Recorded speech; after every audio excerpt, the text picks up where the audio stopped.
Good morning, class. I am Teacher Abby. And I am Teacher Nika. Good morning. Before we start, let us all stand and bow our heads and feel the presence of our Lord. In the name of the Father, the Son, and the Holy Spirit. Amen. Thank you, Lord, for this day. We ask you to help and guide us. Forgive us our sins and our lesson for today.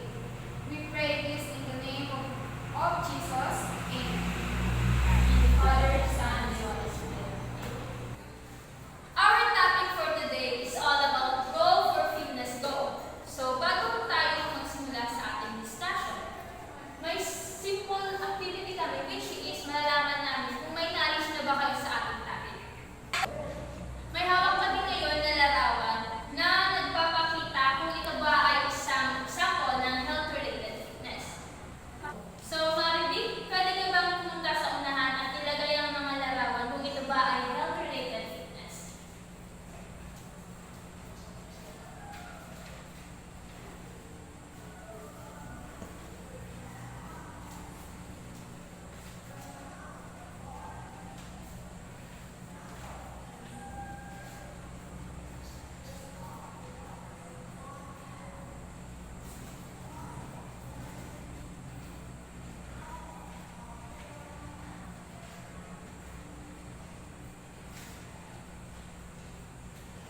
Okay, maraming salamat.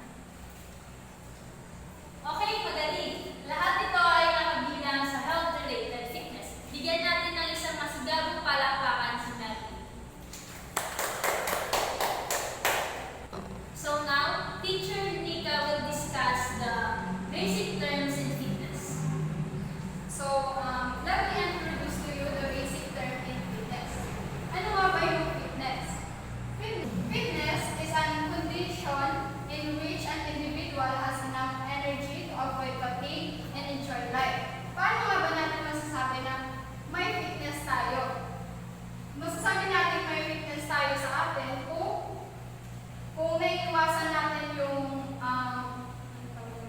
pag naiiwasan natin yung stress and pag hindi tayo nahihirapan masyado sa mga ginagawa natin sa bahay, yung mga chores na ginagawa natin araw-araw. The second term is the physical activity. Physical activity is any bodily movement that uses your muscles and requires more energy than resting. It can include activities you can do for leisure, transportation, work, or domestic chores. Masasabi natin physical activity yung isang bagay kapag ginagamitan natin siya ng muscle. Tulad ng sa sinabi dito yung leisure. Sa simple na paglalakad natin, nagagamit natin yung paa natin na reflex. Tulad naman sa work, kapag sa paglalakad, sa pag-akyat sa hagdan, nagagamit natin yung muscle. Kaya masasabi physical activity. And the next basic term is the physical fitness. Physical fitness is a state of health and well-being that enables the individual to perform well in the aspect of sports, occupations, and daily activities. That is the physical fitness. The next one is the health-related fitness. Health-related fitness is the ability to become and stay physical healthy. The next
there's five. Five of them are activities or exercises. One of them is not really. These are the types of exercises or activities you want to do to stay healthy. Cardiovascular endurance. Cardiovascular endurance, or aerobic exercise, is our heart and lungs' ability to deliver oxygen to working muscles over time. These are things you can do for a long time. Jogging, running, cycling, swimming, things that people do for 20 minutes or more. Muscular endurance. Muscular endurance is our muscles' ability to exert repeated force over time. Think of things like push-ups, curl-ups, any lower weight, higher repetition exercise. Something that you can do over and over. It's the repeated exertion through your muscles. Muscular strength. Muscular strength is our muscles' ability to exert max force in one single effort.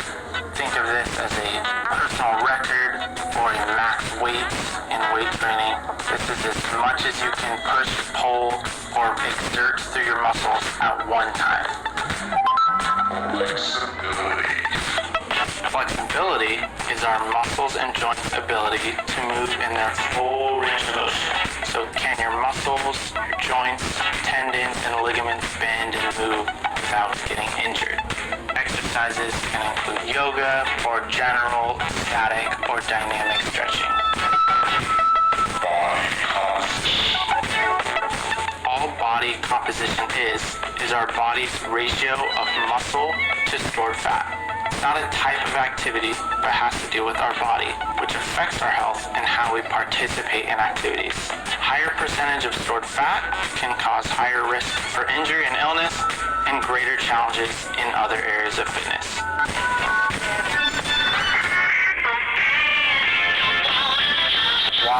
Why is this important?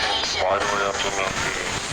If you have low levels of these components, your chances for injury are higher, and worse, you'll be more likely to develop illness and disease in the future. Keeping our lungs, heart, and muscles strong and healthy and maintaining a healthy weight allows us to feel better, perform better, and live longer. Now, don't we all want that? One day at a time, it's never too late, straight up. And next is the goal. The goal is a future plan or desired result that is a person or a group of people wants to achieve in a specific timeline. So ang goal is para isang way para maabot mo or ma-achieve mo yung gusto mo na body.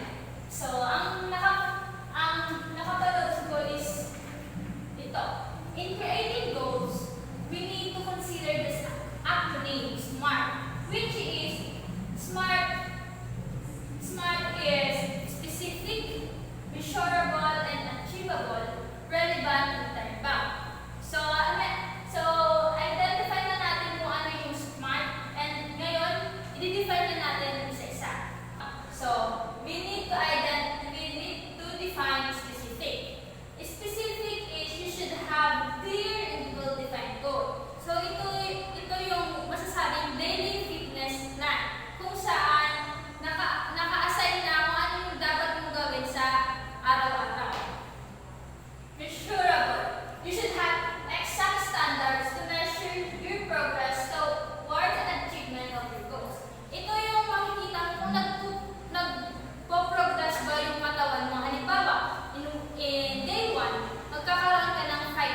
muscular strength, muscular endurance, flexibility, and body composition.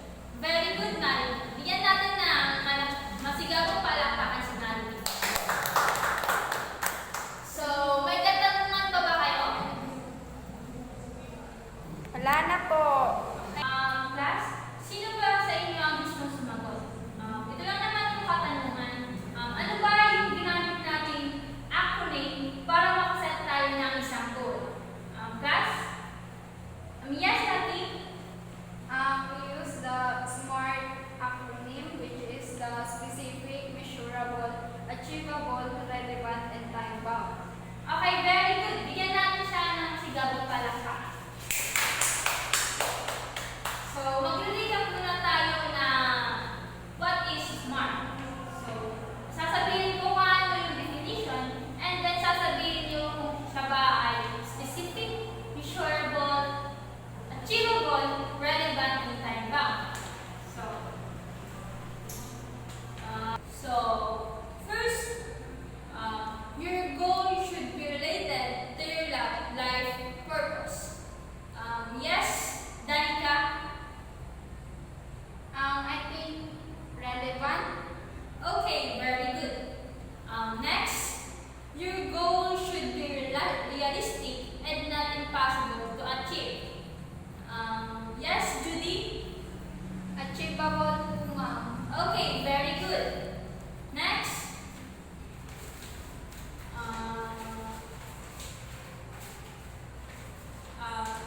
the next one is you should have exact standard to measure your progress towards achievement of your goal.